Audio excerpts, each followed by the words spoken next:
ನಟ ಸೈಫ್ ಅಲಿ ಖಾನ್ಗೆ ಚೂರಿ ಇರಿತ ಪ್ರಕರಣ ಈಗೊಂದು ಪ್ರಹಸನದ ರೂಪ ಪಡೆದುಕೊಳ್ತಾ ಇದೆಯಾ? ಪ್ರಕರಣದಲ್ಲಿ ಬಂಧಿತನ ಬಗ್ಗೆ ಎದ್ದಿರುವ ಪ್ರಶ್ನೆಗಳು ಮುಂಬೈ ಪೊಲೀಸರ ಕಾರ್ಯವೈಖರಿಯ ಬಗ್ಗೆನೇ ಪ್ರಶ್ನೆಗಳನ್ನೆತ್ತಿರೋದು ಯಾಕೆ?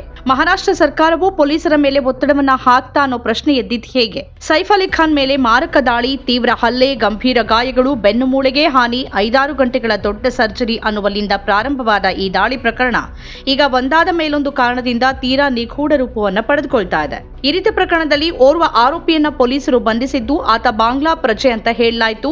ಇದನ್ನೇ ವಿಷಯವಾಗಿಸಿಕೊಂಡು ಚರ್ಚೆಗಳು ಜೋರಾಗಿದ್ವು. ದಾಳಿ ಬಳಿಕ ಸಿಸಿಟಿವಿಯಲ್ಲಿ ಕಂಡು ಬಂದಿದ್ದ ಆರೋಪಿಯ ಚಹರೆಗೂ ಬಂಧಿತನ ಚಹರೆಗೂ ಹೋಲಿಕೆನೇ ಇಲ್ಲ ಅನ್ನೋ ಆರೋಪ ಮೊದಲು ಕೇಳಿಬಂತು.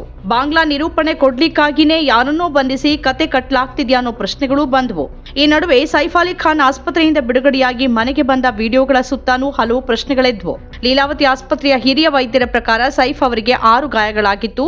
ಅವುಗಳಲ್ಲಿ 2 ತುಂಬಾ ಆಳವಾದ ಗಾಯಗಳಾಗಿದ್ವು. ಅವರನ್ನ ಆಸ್ಪತ್ರೆಗೆ ದಾಖಲಿಸಿದಾಗ ಅವರ ಬೆನ್ನು ಮೂಳೆಯ ದ್ರವ ಸೋರಿಕೆಯಾಗ್ತಿತ್ತು ಅಂತ ಕೂಡ ಹೇಳಲಾಯಿತು. ಆದರೆ 4 ದಿನಗಳಲ್ಲಿ ಅವರು ಆಸ್ಪತ್ರೆಯಿಂದ ಡಿಸ್ಚಾರ್ಜ್ ಆದ್ರು ಮತ್ತು ಏನೂ ನಡೆದೇ ಇಲ್ಲ ಅನ್ನುವಷ್ಟು ಆರೋಗ್ಯವಾಗಿದ್ದಂತೆ ಕಾಣ್ತಿದ್ರು ಅನ್ನೋ ಮಾತು ಕೇಳಿಬಂತು. ರಿಪಬ್ಲಿಕ್ ಟಿವಿಯ ಅರ್ನಬ್ ಗೋಸ್ವಾಮಿ ಅಂತೂ ಸೈಫ್ ಮೇಲೆ ದಾಳಿ ನಡೆದಿರೋ ಬಗ್ಗೆನೇ ಸಂಶಯ ಇದೆ ಅನ್ನೋ ದಾಟಿಯ ಆ ರೀತಿ ಆರೋಪಿಸುವ 1 ಗಂಟೆಗೂ ಹೆಚ್ಚಿನ ಪ್ರೈಮ್ ಟೈಮ್ ಶೋವನ್ನೇ ಮಾಡಿಬಿಟ್ರು. ಈಗ ಪ್ರಕರಣಕ್ಕೆ ಸಂಬಂಧಿಸಿ ಮತ್ತಷ್ಟು ಮಾಹಿತಿಗಳು ಹೊರಬಂದಿವೆ. ಪ್ರಕರಣದಲ್ಲಿ ಬಂಧಿತ ಶಾಜಾದ್ ಮೊಹಮ್ಮದ್ನ ಬೆರಳಚ್ಚಿಗೂ ಘಟನೆ ನಡೆದ ಸೈಫ್ ಮನೆಯಲ್ಲಿ ಸಿಕ್ಕಿರುವ ಆರೋಪಿಯ ಬೆರಳಚ್ಚಿಗೂ ಹೋಲಿಕೆನೇ ಇಲ್ಲ ಅಂತ ಮಹಾರಾಷ್ಟ್ರ ಸಿಐಡಿನೇ ಹೇಳಿದೆ. ಅಷ್ಟೇ ಅಲ್ಲ, ಪ್ರಕರಣದ ಪ್ರಮುಖ ಸಾಕ್ಷಿಗಳೇ ಒಂದಕ್ಕೊಂದು ತಾಳಿ ಆಗ್ತಿಲ್ಲ. ಪ್ರಕರಣ ನಡೆದ ಸ್ಥಳ ಅಂದ್ರೆ ಸೈಫ್ ಅಲಿ ಖಾನ್ ಮನೆಯಿಂದ 19 ಸ್ಯಾಂಪಲ್ಗಳನ್ನು ಸಂಗ್ರಹಿಸಲಾಗಿದೆ. ಆದರೆ ಅವು ಯಾವೂ ಕೂಡ ಈಗ ಬಂಧಿತನ ಬೆರಳಚ್ಚಿನ ಜೊತೆ ಹೋಲಿಕೆ ಆಗ್ತಿಲ್ಲ ಅಂತ ಸಿಐಡಿ ಹೇಳ್ತಾ ಇದೆ. ಒಂದೇ ಒಂದು ಸಾಕ್ಷ್ಯವು ಬಂಧಿತನ ಬೆರಳಚ್ಚಿನ ಜೊತೆ ಹೋಲಿಕೆ ಆಗೋದಿಲ್ಲ ಅಂದ್ರೆ ಏನರ್ಥ? ಇದು ಮುಂಬೈ ಪೊಲೀಸರಿಗೆ ಹಾಗೂ ಮಹಾರಾಷ್ಟ್ರ ಸರ್ಕಾರಕ್ಕೆ ತೀವ್ರ ಮುಜುಗರ ತಂದಿಟ್ಟಿದೆ. ಪ್ರಕರಣದಲ್ಲಿ ಬಂಧಿತ ಆರೋಪಿ ಬಾಂಗ್ಲಾದೇಶದ ಅಕ್ರಮ ವಲಸಿಗ ಅಂತ ಹೇಳಿ ಅದರ ಹೆಸರಲ್ಲೂ ಬಿಜೆಪಿ ಮುಖಂಡರು, ಮಹಾರಾಷ್ಟ್ರ ಸರ್ಕಾರದ ಸಚಿವರೇ ಕೋಮು ರಾಜಕೀಯ ಶುರು ಮಾಡಿದ್ರು. ಆದ್ರೆ ಈಗ ನೋಡಿದ್ರೆ ಆ ಆರೋಪಿನೇ ನಕಲೀನಾ ಅನ್ನೋ ಪ್ರಶ್ನೆ ಎದ್ದಿದೆ. ಯಾರನ್ನೋ ಎತ್ಕೊಂಡು ಬಂದು ಸೈಫ್ ಅಲಿ ಖಾನ್ ಮನೆ ಮೇಲೆ ದಾಳಿ ಮಾಡಿದವನು ಅಂತ ಮುಂಬೈ ಪೊಲೀಸರು ಫಿಕ್ಸ್ ಮಾಡಿದ್ರ? ಸೈಫ್ ಅಲಿ ಖಾನ್ ಹಲ್ಲೆ ಪ್ರಕರಣದ ತನಿಖೆ ವೃತ್ತಿಪರವಾಗಿ ನಿಷ್ಪಕ್ಷಪಾತವಾಗಿ ನಡೆದಿಲ್ವಾ? ರಾಜಕೀಯ ಒತ್ತಡದಿಂದಾಗಿ ಯಾರನ್ನೋ ತಂದು ಸೈಫ್ ಅಲಿ ಖಾನ್ ಮೇಲಿನ ದಾಳಿಕೋರ ಅಂತ ಫಿಕ್ಸ್ ಮಾಡಿಬಿಟ್ರ ಮುಂಬೈ ಪೊಲೀಸರು ಅಂತ ಸೋಷಿಯಲ್ ಮೀಡಿಯಾದಲ್ಲಿ ಜನ ಮಾತಾಡ್ತಿದ್ದಾರೆ. ಸಾಲದೇ ಇದ್ದದಕ್ಕೆ ಮಹಾರಾಷ್ಟ್ರ ಸಿಐಡಿನೇ ಯಾವುದೇ ಸಾಕ್ಷ್ಯದ ಜೊತೆ ಬಂಧಿತನ ಬೆರಳಚ್ಚು ಹೋಲಿಕೆ ಆಗ್ತಿಲ್ಲ ಅಂತ ಹೇಳಿದೆ.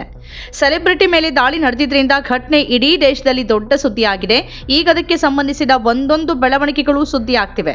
ಪ್ರತಿ ಸುದ್ದಿನೂ ಮುಂಬೈ ಪೊಲೀಸರಿಗೆ, ಮಹಾರಾಷ್ಟ್ರ ಸರ್ಕಾರಕ್ಕೆ ಮುಜುಗರ ತರ್ತಿದೆ. ಸೈಫ್ ಅಲಿ ಖಾನ್ ಅವರ ವೈದ್ಯಕೀಯ ವಿಮೆಯ ವಿವರಗಳು ಸಂಪೂರ್ಣ ಸೋರಿಕೆಯಾಗಿದೆ. ಅವರು ಮೊನ್ನೆಯ ಚಿಕಿತ್ಸೆಗಾಗಿ 35 ಲಕ್ಷ ರೂಪಾಯಿ ವಿಮೆಯನ್ನ ಕ್ಲೇಮ್ ಮಾಡಿದ್ರು. ಅದರಲ್ಲಿ ತಕ್ಷಣವೇ 25 ಲಕ್ಷ ರೂಪಾಯಿ ಪಾಸ್ ಆಗಿದೆ. ಅದು ಕೂಡ ದೊಡ್ಡ ಸುದ್ದಿಯಾಗಿದೆ. ಹೇಗೆ ಸೆಲೆಬ್ರಿಟಿಗಳಿಗೆ ತಕ್ಷಣ ಲಕ್ಷಗಟ್ಟಲೆ ರೂಪಾಯಿ ವಿಮೆ ಪಾಸ್ ಆಗತ್ತೆ ಅಂತ ವೈದ್ಯರ ಸಂಘವೇ ಪ್ರಶ್ನಿಸಿತ್ತು. ಹಾಗಾದ್ರೆ ಸೈಫ್ ಅಲಿ ಖಾನ್ ಅವರ ಮೇಲಿನ ದಾಳಿ ಪ್ರಕರಣದಲ್ಲಿ ನಿಜವಾದ ದಾಳಿಕೋರನೇ ಅರೆಸ್ಟ್ ಆಗಿದ್ದಾನಾ ಇಲ್ವಾ?